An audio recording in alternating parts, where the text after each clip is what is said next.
മിക്ക ദിവസങ്ങളിലും രാവിലെ എഴുന്നേറ്റ് കഴിഞ്ഞാൽ ഈ കണ്ണാടിയുടെ മുന്നിൽ ഞാൻ വന്ന് നിൽക്കും. എന്ന് വെച്ചാൽ ഞാൻ എന്നെ തന്നെ ആയിരിക്കും കേട്ടോ മിക്കവാറും കണി കാണുന്നത്. അങ്ങനെ രാവിലെ എഴുന്നേറ്റ് പല്ലൊക്കെ തേച്ച് മുഖമൊക്കെ കഴുകി മുറിയിലെ എല്ലാ ലൈറ്റ് ഇട്ടിട്ട് നേരെ അടുക്കളയിലേക്ക് വന്ന് കയറി കേട്ടോ. ആദ്യം തന്നെ ഫ്രിഡ്ജിൽ നിന്ന് മീൻ എടുത്തങ്ങ് പുറത്ത് വെച്ച് കേട്ടോ. ഇന്നലെ ഉപ്പിന്റെ പാത്രം, അതായത് ഭരണി ഞാൻ കഴുകി വൃത്തിയാക്കി വെച്ചിട്ടുണ്ടായിരുന്നു. അപ്പൊ അതിൽ വീണ്ടും ഉപ്പൊക്കെ നിറച്ചെടുത്തങ്ങ് വെച്ചു. മീനാണെങ്കിൽ പ്ലാസ്റ്റിക് കവറിൽ റാപ്പ് ചെയ്ത് തരുന്നതുകൊണ്ട് തന്നെ ആ പ്ലാസ്റ്റിക് ഞാൻ പ്ലാസ്റ്റിക്കിന്റെ വേസ്റ്റിലിട്ടു. ഇന്നലെ രാത്രി ഞാനിരുന്ന് അരിഞ്ഞു വെച്ച മാങ്ങയാണ് കേട്ടോ. അതിൽ ഉപ്പിട്ട് പെരട്ടി വെച്ചേക്കുമായിരുന്നു. അപ്പൊ അത് ഇന്ന് അച്ചാറിടണം. പിന്നെ അരി ഞാൻ തിളപ്പിച്ചൂറ്റാൻ വേണ്ടിയിട്ട് റൈസ് കുക്കറിൽ നിന്ന് എടുത്ത് ഒന്നുകൂടെ തിളപ്പിക്കാൻ വേണ്ടി വെച്ചു. പിന്നെ ഇന്നലത്തെ മീൻകറി ഇരിപ്പുണ്ടായിരുന്നത് ഞാനങ്ങ് തിളയ്ക്കാൻ വേണ്ടി എടുത്ത് വെച്ചിട്ട് ഒരു കപ്പ് വെള്ളം ഇരുന്നങ്ങ് കുടിച്ചു കേട്ടോ. ഇന്ന് ഞാനാണെങ്കിൽ മത്തങ്ങ കറിയും പടവലങ്ങ തോരനും വെക്കാന്ന് വിചാരിച്ചിട്ട് പരിപ്പ് പൊട്ടിച്ച് കുക്കറിനകത്തോട്ടിട്ട് നന്നായിട്ട് കഴുകി വൃത്തിയാക്കി അടുപ്പത്തോട്ട് വെച്ചപ്പോഴാണ് പകുതി എത്തിയപ്പോൾ ഗ്യാസ് അങ്ങ് തീർന്നു പോയി. പിന്നെ സാരമില്ല എന്ന് വിചാരിച്ചിട്ട് ഞാൻ ഇൻഡക്ഷൻ കുക്കറിനെ അഭയം സ്ഥാപിച്ചു കേട്ടോ. കുറച്ച് കഴിയും ബേട്ടൻ എഴുന്നേറ്റ് വരും, അപ്പോഴത്തേനും സെറ്റ് ആക്കാന്ന് വിചാരിച്ചു.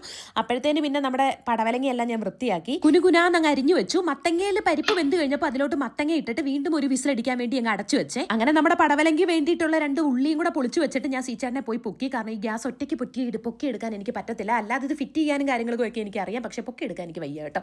അങ്ങനെ അതെല്ലാം ഫിറ്റ് ചെയ്ത് കഴിഞ്ഞിട്ട് ഞാൻ പടവലങ്ങ മെഴുക്കുവരട്ടി അടുപ്പത്തോട്ട് വെച്ചു. അങ്ങനെ ഇതെല്ലാം അരച്ച് തെയ്തുകൊണ്ട് നിന്നപ്പോഴാണ് അപ്പുക്കുട്ടൻ വന്ന് നിന്നിട്ട് എന്നോട് പറഞ്ഞു, അമ്മേ എടുക്കമ്മയെന്ന്.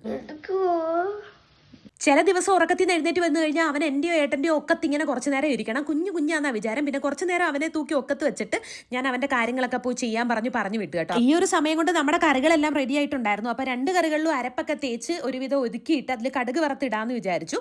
അപ്പുക്കുട്ടന് സ്കൂളിൽ ഇപ്പം മീൻ വറുത്തുണ്ടെങ്കിൽ അവൻ വയറ് നിറയെ ചോറുണ്ടിട്ടേ വരത്തുള്ളൂ കേട്ടോ. ഇല്ലെങ്കിൽ അതുപോലെ ചോറ് അവൻ ബാക്കി കൊണ്ടുവരും.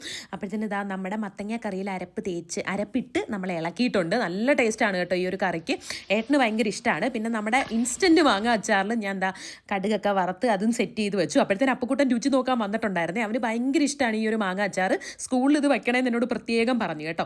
രാവിലെ ഇന്ന് അവന് ചോറ് മതി, കാരണം പൊരിച്ച മീനുണ്ടല്ലോ. അതുകൊണ്ട് അവൻ ചോറ് കൂട്ടി വയറ് നിറച്ച ആഹാരമൊക്കെ കഴിച്ചിട്ട് ഒരൊറ്റ ഓട്ടമായിരുന്നു. അങ്ങനെ നമ്മുടെ അപ്പുക്കുട്ടനെ സ്കൂൾ ബസ് കയറ്റി വിട്ട് തിരിച്ച് വന്നിട്ട് ഞാൻ ആ മാങ്ങാച്ചാറെല്ലാം കുപ്പിയിലോട്ട് അങ്ങ് മാറ്റി വെച്ചു കേട്ടോ. എന്നിട്ട് ലാസ്റ്റ് ആ ഒരു ചട്ടി ഉണ്ടല്ലോ അതിൽ കുറച്ച് ചോറിട്ട് തിന്നു. നല്ല ടേസ്റ്റ് ആയിരുന്നു. എന്നിട്ട് പിന്നെ അടുക്കള മൊത്തം ക്ലീനിങ് ആയിരുന്നു കേട്ടോ. ഇന്ന് കുറച്ചധികം പാത്രങ്ങൾ എനിക്ക് കഴുകാനുണ്ടായിരുന്നു.